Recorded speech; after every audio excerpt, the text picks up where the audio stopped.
Boyfriend ni Nadine Lustre pumalag sa pambabatikos sa singer-actress.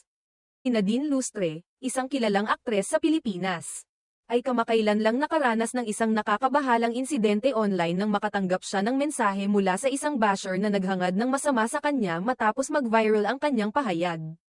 Tungkol sa politika, isang mensahe mula sa basher ang naglalaman ng salitang, "Sana marpay ka ng adik," na naging sanhi ng pangamba sa mga netizen.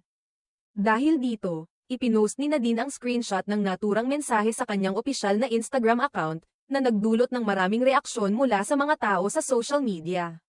Sa kanyang Instagram post, nagbigay siya ng mensahe, isa sa mga hindi nakapasa sa vibe check. Ang mensaheng ito ay naglalarawan ng kanyang pagkabigla at hindi pagkakasundo sa naturang pagbabanta.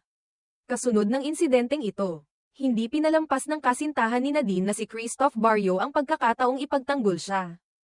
Ipinost din ni Christoph sa kanyang social media account ang screenshot ng mensahe at nagbigay ng kanyang opinyon. Sinabi niya, "Imagine if your girlfriend, wife, sister, mother, or daughter were publicly threatened with R**pay simply for expressing her opinion." Ang insidenteng ito ay nagdulot ng malawakang diskusyon sa social media, kung saan ang mga taga-suporta at fans ni Nadine ay agad na tumulong na ipagtanggol siya at kondinahin ang naturang mensahe ng puot at pambubuli. Malinaw na umabot na sa punto na hindi na dapat palampasin ang mga ganitong uri ng pananakit, lalo na kung ito ay nagiging sanhi ng takot at pagkabahala sa isang tao. Marami ang nagbigay ng kanilang suporta kay Nadine, hindi lamang dahil sa kabutihan niya bilang isang artista, kundi pati na rin sa pagiging maligaya at buo ng kanyang pananaw sa mga isyu ng lipunan. Kailangan din kilalanin na ang pagiging malaya sa pagpapahayag ng opinyon ay isang pangunahing karapatan ng bawat isa. Ang mga ganitong uri ng banta ay hindi dapat mabaon at magpatuloy sa ating kultura. Kasama ng kanyang mga taga-suporta, nagkaroon ng malalim na talakayan tungkol sa pagpapahalaga sa karapatan ng bawat isa na magpahayag ng kanilang opinyon nang walang takot sa mga banta ng karahasan o pambubuli.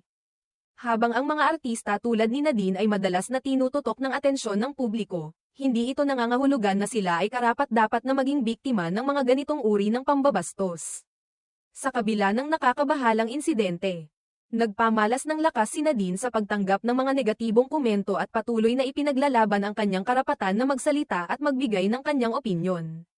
Makikita sa mga reaksyon ng mga tao na ang mga ganitong uri ng pananakit ay hindi siya pinapalakas kundi nagpapakita lamang ng kahinaan ng mga taong gumagawa ng mga ganitong masamang aksyon. Sa pangakalahatan, ang insidenteng ito ay isang paalala sa atin na hindi natin dapat hayaan na mangyari ang ganitong uri ng pambabastos online. Ang bawat isa ay may karapatan na maging ligtas at magpahayag ng kanilang mga saloobin nang walang takot na mapagsamantalahan o pag-initan ng ibang tao. Itinuturing ng marami si Nadine bilang isang modelo ng lakas at tapang, at ang kanyang karanasan ay nagbigay ng inspirasyon sa iba na tumayo para sa kanilang karapatan at laban sa karahasan.